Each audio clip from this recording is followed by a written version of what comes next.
Hello everybody, my name is Suman Dua. I am a registered migration agent based in Brisbane, Australia. In this video today, I would like to give you some updates regarding Australian immigration.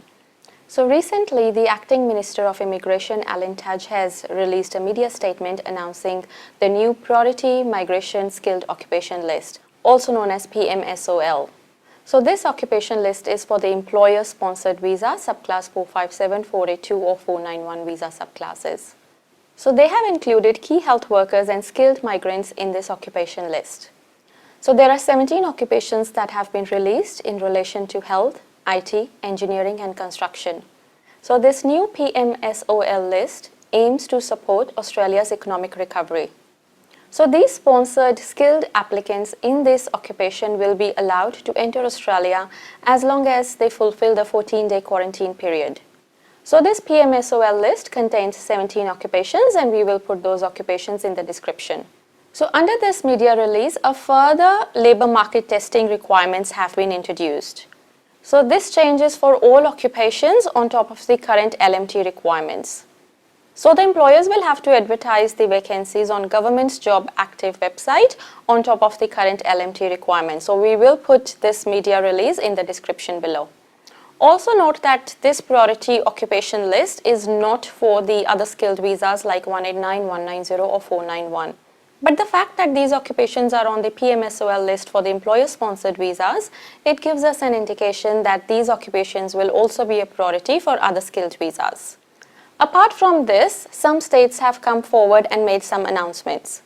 South Australia has recently launched a new website and updated a lot of information on their website. So they have advised a small number of nomination places have been allocated to them until the federal budget will be announced on 6th of October. So they have introduced minimum requirements for their nomination and they have also introduced some preferred requirements that they will look at before they will nominate the applicants. So under the minimum requirements, all occupations under MLTSSL, STSOL or ROL are eligible to apply.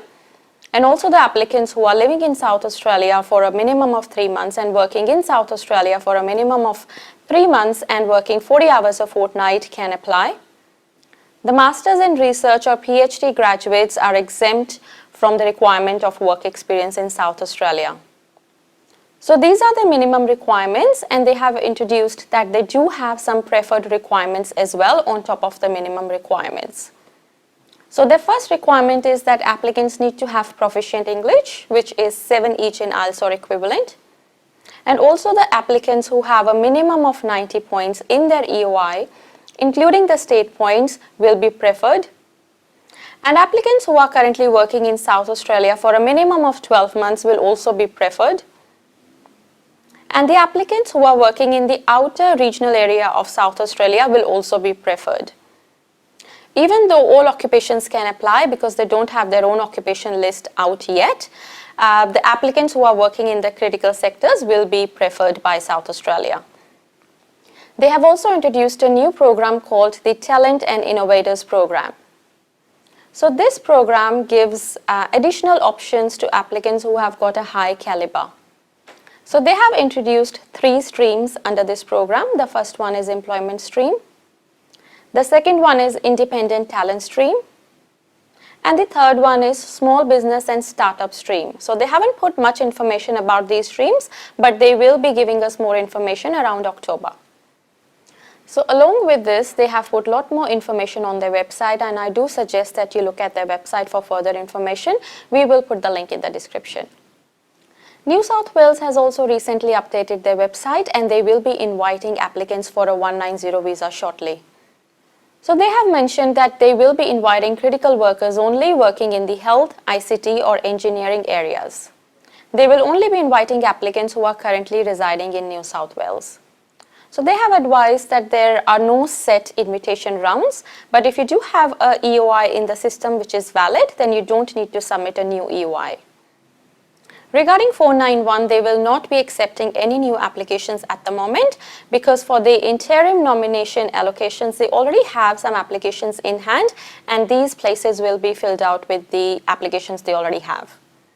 For 491 as well, they will be inviting applicants working in the health, ICT and engineering sectors. Victoria has also recently made some announcements, and they will be opening their nomination program on Tuesday, which is 8th of September, and they will accept applications until 21st of September. They have also introduced a new registration process. So along with your EOI, you will also have to submit that registration form and register your interest with Victoria for their nomination.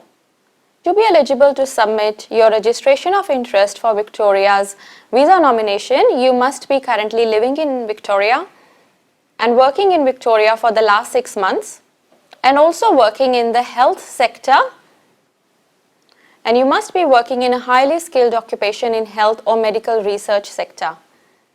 They have also advised that they will be selecting the best candidates in the interim period.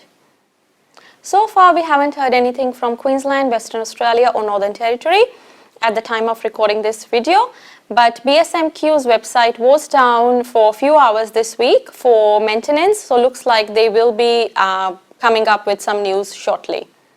If you have any questions in the meantime, please feel free to get in touch with us.